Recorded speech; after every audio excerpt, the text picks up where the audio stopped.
RTV app వార్తల్ని క్షణాల్లో చదివే అవకాశం ఉంటుంది. ఒక న్యూస్ పేపర్, ఒక టెలివిజన్ ఛానల్ మీ చేతుల్లో ఎప్పుడూ ఉంటాయి.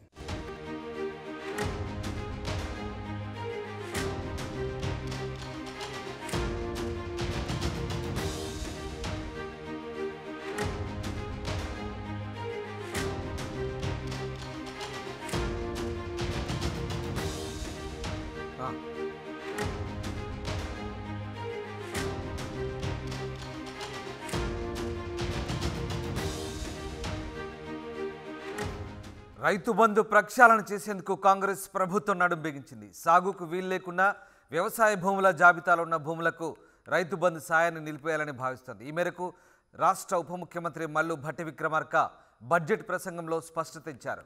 ప్రస్తుత యాసంగి సీజన్కు పాత పద్ధతిలోనే ఎకరాకు 5,000 ఇస్తామన్నారు.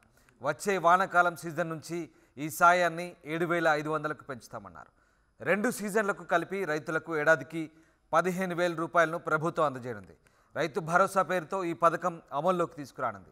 ధరణి పోర్టల్ ప్రకారం రాష్ట్రంలో 1,50,00,000 ఎకరాల వ్యవసాయ భూములు ఉన్నాయి. కానీ వీటిలో 132 లక్షల ఎకరాలు మాత్రమే సాగులో ఉన్నాయి. సుమారుగా 19 లక్షల ఎకరాలు సాగుకు యోగ్యంగా లేకున్నా వ్యవసాయ భూముల జాబితాలో ఉన్నాయి. వీటిలో హైదరాబాద్ చుట్టుపక్కల ఉన్న జిల్లాల్లో నాలా కన్వర్షన్ కాకుండా ఉన్న భూములే ఎక్కువని తేలింది. అయితే ఈ భూములని రియల్ ఎస్టేట్ వ్యాపారులు, సంస్థల చేతుల్లో ఉన్నాయి. ఇవి కాకుండా గుట్టలు, రాళ్ళు, రప్పలు ఉన్న భూమి మరికొంత ఉంది. ప్రస్తుతం రైతు బంధు కింద ఎకరాకు 10,000 చొప్పున ఏడాదికి 1,900 కోట్లు ఆయా భూముల యజమానుల ఖాతాల్లో జమ అవుతున్నాయి. అయితే వ్యవసాయ శాఖ అధికారులతో పాటు రెవెన్యూ శాఖ అధికారులతో క్షేత్రస్థాయిలో సర్వే చేయించాలని రాష్ట్ర ప్రభుత్వం భావిస్తుంది. ఈ సర్వేను వానాకాలం సీజన్లోపే పూర్తి చేసి అనర్హులను తొలగించనుంది. తద్వారా 2,850 కోట్లు ఆదా కానున్నాయి. ప్రస్తుతం రైతు బంధు కోసం ఏటా 15,000 కోట్లు ఖర్చు పెడుతున్నారు. దాని స్థానంలో రైతు భరోసాకు శ్రీకారం చుట్టి 19 లక్షల ఎకరాలను మినహాయిస్తే ఏడాదికి 19,800 కోట్లు సరిపోతాయన్న అంచనాలో ప్రభుత్వం ఉంది. కౌలు రైతులకు కూడా రైతు భరోసా చెల్లిస్తామని తాజాగా ప్రభుత్వం ప్రకటించింది. రాష్ట్రంలో సుమారుగా 21 లక్షల మంది కౌలు రైతులు ఉన్నారు.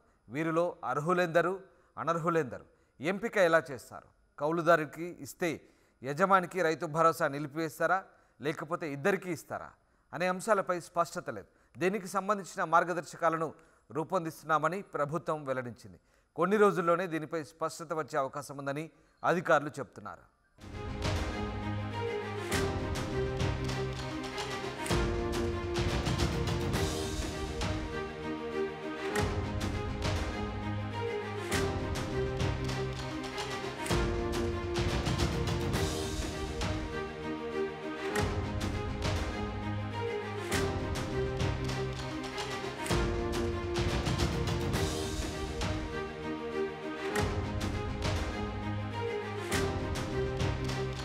మరిన్ని వీడియోస్ కోసం ఛానల్ ని సబ్స్క్రైబ్ చేయండి. లేటెస్ట్ అప్డేట్స్ కోసం వాట్సాప్ ఛానల్ ని ఫాలో చేయండి.